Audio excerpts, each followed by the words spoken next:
Richard, our question today is about forgiveness. And here's the question. I thought I forgave someone from my past because of things they did to me. But they recently reappeared in my life, and the same old feelings of anger and hatred have come up in me again. Does this mean I did not forgive them? And how do I know if I have truly forgiven someone?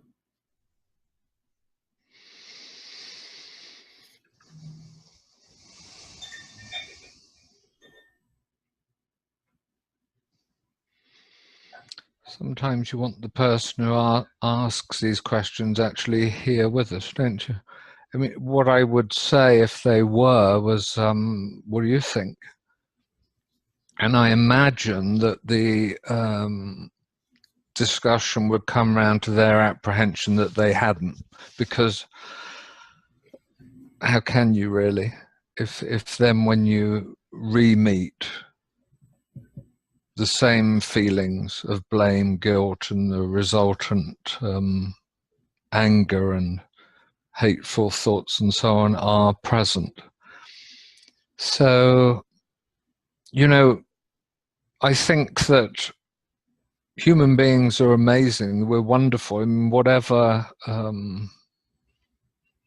assault or whatever insult or, you know, betrayal or wrong happens to us, isn't it curious that by and large, not 100%, but mostly, don't you think we want to be able to go beyond it, and we know instinctively that to not blame and not to be caught up in guilt and anger and violent thoughts and so on. It's not what most of us by far want to do. Our first instinct is, how can we get past it? Maybe not the first, but it will come up. How can I move past this? And we are wise enough to know that we have to let go of those negative feelings. Difficulty is, surely, that you can't fake it. So don't we try? Human beings try. We so want to leave it behind. We wish so much that we could, maybe after a given length of time, and we know it's toxic for us and everybody else to be holding on to the fallout, the feelings, the aftermath of a difficult event in our lives. But I have found in counseling people, in working with people, that we need to go into the darkness really before you get to the light of forgiveness. And that is to say, rather than suppress the blame, the anger, the hate and so on, allow yourself to bring it to the surface in order to let it through. It doesn't mean you have to do horrid things to yourself or anybody else. It doesn't mean that you have to inflict these feelings, act them out, or hurt anybody. But most importantly, if you don't let go of those feelings, then somebody is hurt, and that somebody inevitably is you. So healing into forgiveness nearly all the time is going to involve your facing that dark place inside you where you feel justified in negative feelings, and you feel that somewhere or other some revenge is due. The irony is that which you wish to inflict on the other, you're already inflicting on yourself, of course, which those of us who've worked in the field of counseling and therapy and with people know only too well. The person you're with, and we know it for ourselves as we work through these issues. That which I seek to inflict on somebody else and justify, and which absorbs me in a feel of this is what they deserve in some way because of what they've done to me or what they've done to others or so on. They deserve this retribution somehow. You're already inflicting it, not on them, but on yourself.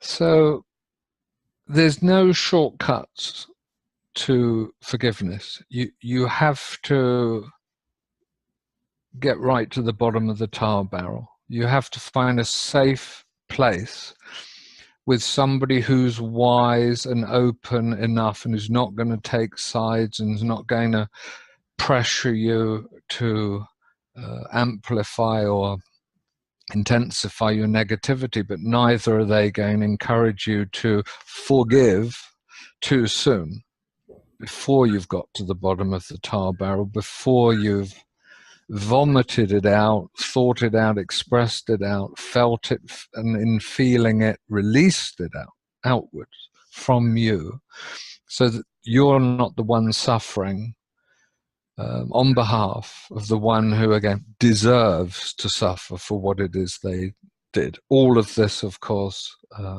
justified by a set of thoughts that allow you to feel that you're somehow doing the right thing. It's not the right thing because you're hurting, and you're hurting in the supposed punishment that you're not inflicting on anybody at all, actually, but yourself. So in this instance, it's perhaps a wake-up call, it's perhaps a sobering occasion, but demands some humility to say, what blame, what anger am I still holding on towards this person? And how can I release it? Not directly with them, I don't do this directly. This is between you and yourself. This is a matter of revenge. This is a matter of blame and guilt and anger and violence to the soul. And curiously, when you forgive completely, then forgiveness itself is fulfilled. It's important to see the big picture or the macrocosm of the whole business of forgiveness in the single act, for one event, towards one person, for something, whatever that something, however huge, however small. I would say to the questioner here, take this the whole way. Because you forgive this occasion, whatever happened, you forgive this person and what they did to you 100%, and you can turn the whole dynamics of blame and shared guilt and violence and anger and hate. You can turn it on its head. You can change it completely. And then your relationship to others, your relationship to suffering, your relationship to your own unhappiness will have a solid foundation for change, if not transformation, in which particularly you take responsibility for yourself. You deepen in your understanding of the consequences of life. One thing follows another thing follows another thing. When did it start? How did it happen? What's the source of these ongoing consequences that result sometimes in hurtful, damaging occasions in relationships between two people, for example, like this perhaps.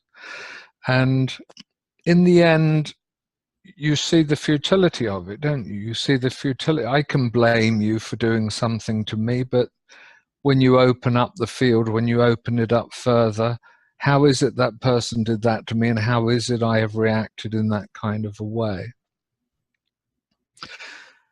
And it has no simple answer. In fact, the history of it, the repercussions as you look back at them and imagine them, or perhaps have some insight into them, into that person, or your own frame of mind, your own ways in which your heart responds to these kinds of events that cause you to be hurt and then cause you to blame and then seem to cause you to not forgive but to react.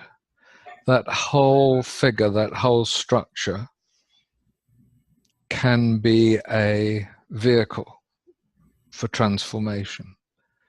But only if you go into it fully, go all the way into it, even into one event that offers the opportunity. And then I think you'll find there's a blessing, a great blessing in this opportunity to forgive.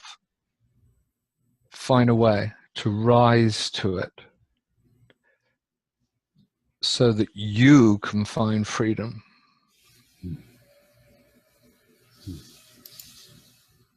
Thank you for the question.